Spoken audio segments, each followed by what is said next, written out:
Então, Continua. a ideia é falar um pouquinho sobre o próprio tema que a Thelma definiu, e para poder dizer para vocês que eu estou aqui falando sobre isso por uma razão simples. Eu comecei um pouco cedo, isso é porque eu sou jovenzinho, né? Eu só estou com 71 anos, então a questão é assim. Em 1974, eu fiz o meu primeiro curso sobre avaliação de risco, que naquela época, a FEBRABAN, a gente precisava fazer um site backup de mainframe para o BCN, Banco de Crédito Nacional, e eu comecei a fazer. Depois disso, gostei do assunto, fui fazer certificação mais tarde, e com a minha empresa, já em 1993, hoje com 25 anos, a gente chegou a desenvolver vários planos de continuidade, de gestão de continuidade para os maiores bancos do país, para construtoras, para a indústria multinacional. Em 2002, a gente tem um marco especial porque a gente fez um PCO, um plano de continuidade operacional, que é um pedaço de um plano de continuidade de negócio, né, um pedaço específico para o sistema, para o SPB de um grande banco também, onde a gente implantou, nessa época, em 2002, o LDRPS, foi um dos primeiros softwares que existiam para a gestão de disaster recovery. E a gente, só lembrando que em 2002 nós tivemos um boom desse mercado, porque com a questão dos ataques às Torres Gêmeas, em 11 de setembro de 2001, depois disso, muita gente correu atrás de pensar em plano de contingência, plano de continuidade, como ia fazer, etc.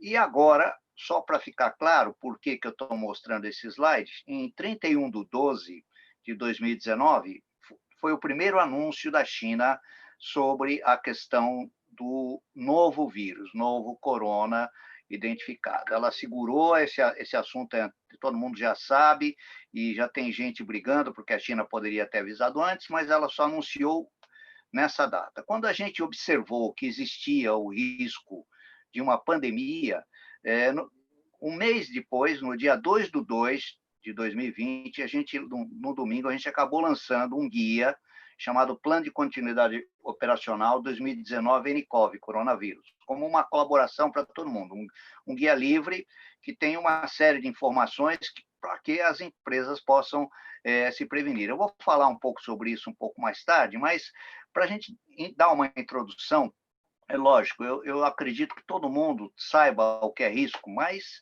a definição de risco ela é um pouco diferente para todo mundo, né? A gente define risco como a probabilidade de uma ameaça explorar vulnerabilidades ou fragilidades que a gente tem, né? Que pode causar perdas ou danos a um ativo. O que é ativo? Quando eu olho para o lado da empresa, ativo é tudo aquilo que a empresa tem. São os ativos tangíveis e intangíveis. Os ativos tangíveis são os bens patrimoniais, móveis, máquinas, instalações, equipamentos, estoque, né? Inclusive as pessoas, os seus colaboradores, são ativos humanos que são aplicados nas organizações. Quando a gente olha a questão do risco, existem várias formas. Todo risco ele pode gerar ameaças e oportunidades. Então, a questão aqui, quando a gente fala numa matriz de risco, a gente tem que olhar dos dois lados. Qual é a probabilidade do risco acontecer? Ela é muito alta, é média, é baixa, muito baixa, ou ela tem um impacto em ameaça também da mesma forma, muito alto, baixo, médio, né? E do mesmo jeito, quando eu olho um risco, o risco para algumas pessoas ou algumas organizações, ela pode ser realmente uma oportunidade. E é exatamente esse o grande fato político que a Thelma citou, que eu não vou entrar no mérito, mas é que toda vez que alguém perde, alguém ganha. O risco que nós estamos falando do nCoV aqui, uma pandemia global, ele é positivo para alguns e negativo para muitos. Então, aqui a questão é entender esse aspecto, né?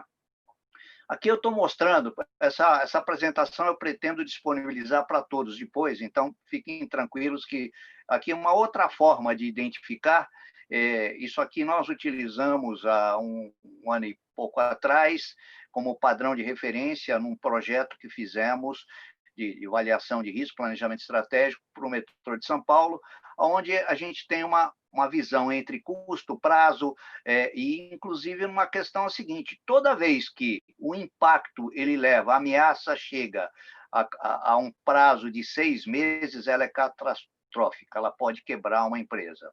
Isso eu estou falando empresa do porte de empresa pública, como é o caso do metrô de São Paulo. Tá? Isso foi avaliado. 20% já é de custo operacional, você tem despesa, já é catastrófico, né, num período desse. Bom, em síntese, para falar de gestão de risco, a gente não pode esquecer dos padrões internacionais da ISO IEC 31000, que fala de gestão de risco, mas ela é baseada sempre numa visão de princípios, tem o seu framework operacional, que é a forma de gestão, e os seus processos. Né? A gente tem que entender que todo risco pode ser mensurável, e quando o risco é mensurável, a gente entende que ele tem que ser primeiro identificado, analisado, avaliado, para depois ser tratado. E no tratamento a gente tem, então, o padrão da norma, e não é só dessa, porque essas aí são as mais recentes, mas existem normas muito mais antigas que tratam do assunto e normas britânicas que iniciaram com isso. E a gente diz assim que hoje o lado prático das técnicas de avaliação de risco, da gestão de risco, é a ISO 31010. Eu estou deixando aqui um link para todos vocês com uma série de acessos para que vocês, quem tiver interesse, obviamente, possa entender. É um guia de risco corporativo, de diretrizes da CVM, que está em PDF. Um livro que eu posso referendar, muito bom, que foi avaliado por nós na FGV na época, está aberto, é um livro prático, é um manual de risco parametrizável, tá? Um guia de orientação de risco corporativo do IBGC, o Instituto Brasileiro de Governança Corporativa, um risco do TCU, do Tribunal de Contas da União, que é um manual também muito interessante. Tem uma revista de um amigo meu que eu cito aqui, que é edição 44, tá? que vale a pena ser visto, porque ele dá uma visão de todas as normas ISO, etc. Eu não quero fazer propaganda de ninguém, mas está aqui. E, obviamente, como nós estamos falando de corona, eu não posso esquecer de colocar que nós temos no Brasil, né, desde 2010, um plano brasileiro para enfrentamento de pandemia. Eu estou dando o link aqui também. Independente disso, vou falar um pouquinho do trabalho que fizemos sobre o plano de continuidade operacional das empresas em crise de pandemia. Nesse guia, a gente explica, tem lá uma página que explica um pouco a questão da terminologia. Qual a diferença entre plano de continuidade de negócio, plano de resposta a incidentes, plano de risco, de avaliação de risco, todo o processo. Nós estamos tratando como plano de continuidade operacional, por quê? Porque se eu for pensar sobre a gestão de continuidade de negócio, eu teria que ter um plano para catástrofe de vários tipos, terremoto, incêndio, eu teria que ter um plano para cada um deles. Aqui nós estamos falando um plano operacional para empresas em crises pandêmicas, ou seja, nós estamos falando especificamente numa questão de saúde pública, numa questão de saúde que abrange as organizações. Nessa visão, o que é um plano de continuidade operacional? Ele, na verdade, é um documento onde, previamente, se planeja como reduzir o tempo de indisponibilidade ou de não operação da organização frente ao enfrentamento de uma crise. Nesse caso, a primeira coisa a ser feita é uma definição de política de continuidade operacional. Algumas empresas podem querer falar, não, aqui não pode parar nada, eu não tenho nada que eu possa parar. Então, ela define uma política que tem que contingenciar tudo, tem que fazer tudo, preparar para tudo. Mas se alguma coisa pode ser parada ou pode ser levada para home office, como está acontecendo hoje, né? Porque ninguém previa a extensão do dano que o nosso incidente de segurança, esse risco que estamos vivendo ou vivenciando, iria trazer. Né? Aqui nós estamos falando também da questão da definição da priorização das ações de resposta, ou seja, o planejamento tem que observar quais seriam as respostas mais imediatas. Né? Obviamente, depois de planejado, eu tenho que fazer o quê? A implementação desse plano.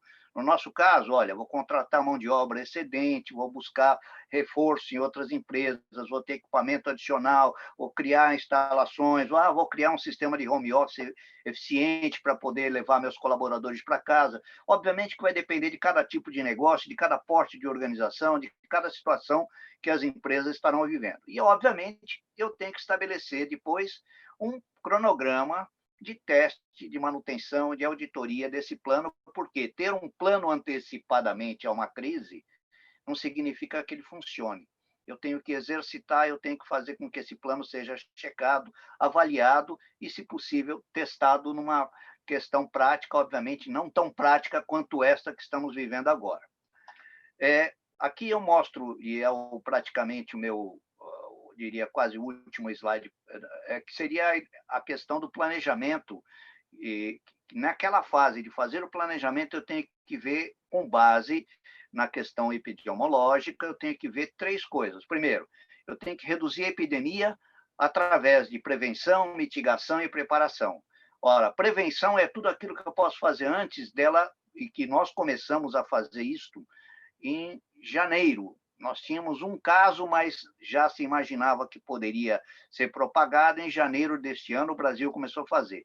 O manejo são todas as ações que a gente pode fazer, desde alerta à população, procurar equipamentos, resposta a incidentes e tal. E, obviamente, a fase de recuperação, que nós não chegamos lá ainda, é a fase de recuperar ou reabilitar as condições, tanto do país, das empresas, das pessoas, para poder fazer com que a vida volte ao normal. Então, aqui o plano tem que pensar nesta visão estratégica para que ele seja minimamente bem construído. No material que a gente diz assim, olha, tem um monte de referências a serem seguidas, e eu destaco aqui entre as normas ISO internacional, a norma ISO, NBR ISO 22313, que fala sobre a segurança da sociedade, da gestão da continuidade, exatamente focado na questão da saúde, né? Que traz orientações, está tudo em português, mas existem uma série de outras aí. E falo a última, que é a 22330 de 2018, que está falando claramente sobre a gestão nos aspectos das pessoas, que é o maior impacto que nós temos hoje nas organizações. Então, é isso. Todas as informações que vocês precisam, que nós julgamos na época, se fôssemos ter feito hoje, poderíamos pôr muito mais coisa, mas tudo que fizemos na época foi esse plano que está aí, que ele teve um nome inicial, que o primeiro nome não foi Covid-19, ele foi anunciado pelo país por outro nome, e hoje ainda não é um nome técnico. A gente, na abertura, colocou na apresentação o nome técnico. Eu agradeço, estou aqui à disposição, e todo mundo pode baixar o e-book a partir desse link que está aqui. Tá? Comp, e-books free, tem outros e-books, inclusive, falando sobre IoT, lá nesse espaço, e vocês fiquem à vontade. Eu agradeço, Thelma, e se puder contribuir, estou aberto a perguntas, fica à vontade.